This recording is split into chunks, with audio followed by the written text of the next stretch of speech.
Hello, beer troopers, and welcome to another beer review with me, Peter, the master of hoppets. Today, diving into another Bourbon County variant that I got from Beerdome. So thanks a ton to Beerdome for the beer. They had a huge selection of Bourbon County beers. You might have seen this on my Instagram. I got a huge plethora of pretty much every single variety of Bourbon County they got, and some other beers from Goose Island, which is really cool. It's been the first time in ages that Bourbon County has really been in Europe and with all these variants. Some of them are vintage variants, but so far they've been good. My favorite so far, I've only had two, besides the plethora of other Bourbon Counties I've tried, was the one with black tea, the Fog. That was really good, which was from 2020. This is also from 2020, but this is one of the special releases, and this was Bourbon County Special number 4, and this is an oatmeal stout aged in bourbon barrels with coffee and maple syrup from 2020. So it says here that the maple syrup is bourbon barrel aged maple syrup from Bissell Maple Farm, and then that the coffee is from Intelligentsia, which is the logo we got on the back here, the collab logo. 13.3% notes of mocha, roasted nuts, sweet maple, and a touch of blueberry, which is maybe from the coffee. Let's see. I mean, one of the best variants of Bourbon County to a lot of people was the Bourbon County coffee. For me, the original, mind-blowing version was the original Bourbon County vanilla. That was like one of my goat beers back in the day. Maybe King Henry was the biggest goat alongside Rare, the original ones. But also the vanilla was really fucking amazing. So yeah, this will be fun to try. Oatmeal as well. It usually doesn't say that on Bourbon County. So I'm guessing this is a slight spin on the classic recipe. So let's check it out. Pours. And of course, thanks to Beerdome for the beer, man. It's so fun to try these. And the prices as well were so great. Like, it was astoundingly cheap. It's the cheapest Bourbon Counties we've ever seen in Europe. So shout out to Beerdome. Link for the shop is down below. I think every Goose Island beer now is gone, but they did have a lot. Let's check out the aroma. Still a good amount of coffee. It's very oat heavy and chocolate heavy, and the maple is not there. I do sense that blueberry thing they talk about. Yeah, man, like next to no maple. It's just a lot of coffee. It smells like coffee Bourbon County now. There is a sweet edge that could be brown sugar, but it could be maple.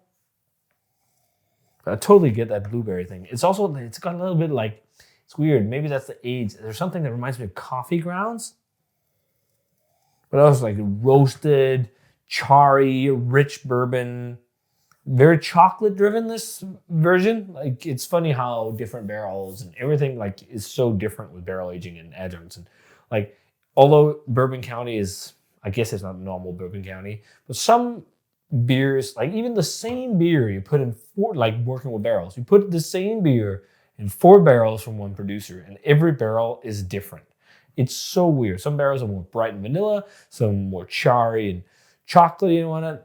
The coffee vibe here reminds me a little bit of the charriness I get out of a barbecue rub I use a lot called Coffee Cannonball. It has the same charry, coca nibby coffee vibe. It smells really good. Very, very coffee driven. Let's try it. Cheers. Thanks to Beerdome for the beer.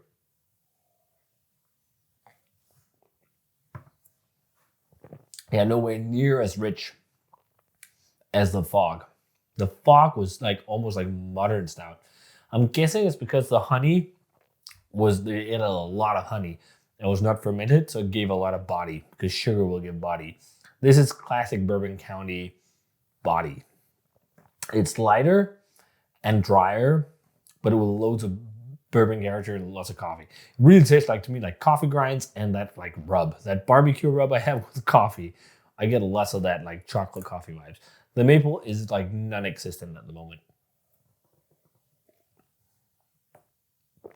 Yeah, I get no maple. But I do get that blueberry note, which is probably the coffee. Quite heavy char, lots of vanilla. It's very nice barrel aged beer, but it's not modern thick. So many modern stouts these days are really heavy. This is probably around 10 Plato or something like that, maybe lower.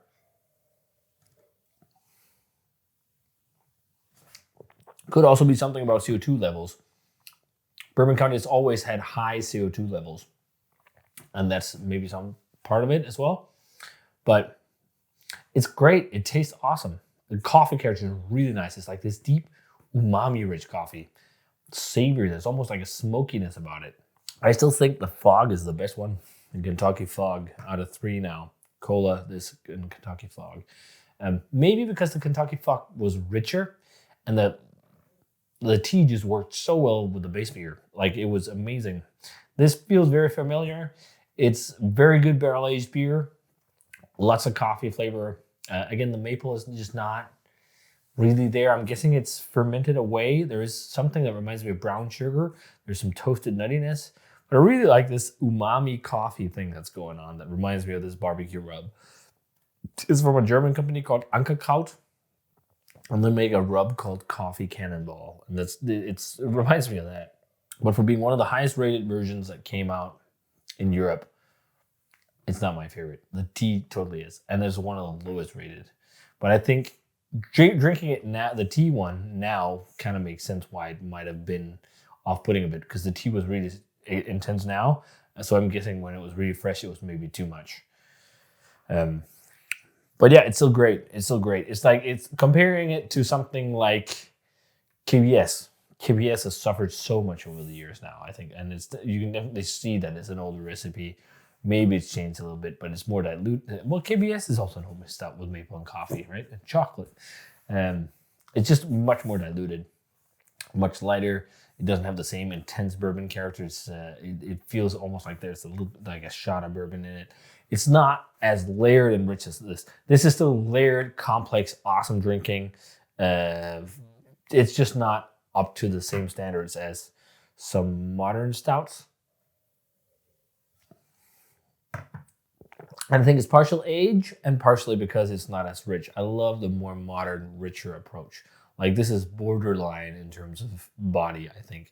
Should not be lighter body than this. Although it's still a full body, but it's the lightest side of full. But I'm amazed. 5 years in the bottles, and this still has that much coffee character. That's impressive. But I also expected the maple to be gone, which it is. Mocha, yeah, roasted nuts. Yeah, I can get on board with that as well. And then the blueberry for sure. That is like an interesting touch of fruitiness. Yeah, this is nice. But yeah, I preferred the fog. In terms of a grade for a special brand, Bourbon County brand Special 4 Stout. Great name. Oatmeal Stout aged in bourbon barrels with coffee and maple syrup from 2020.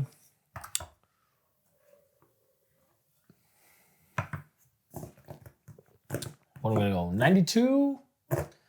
93, something like that. Maybe 91. I'm not super excited about this one. I thought I'd be. Yeah, maybe 91. It's really good barrel-aged beer. I'm just not like super fired up about it. Yeah, a little disappointing, just like the cola. So far, we got one that was great. This is going to be interesting because we got the 30th anniversary and whatnot. See how they are. We'll see. So if you guys had a chance to try the Bourbon County brand Special number 4 Stout from 2020, let me know what you thought of it. The oatmeal stout in bourbon barrels with coffee and maple syrup.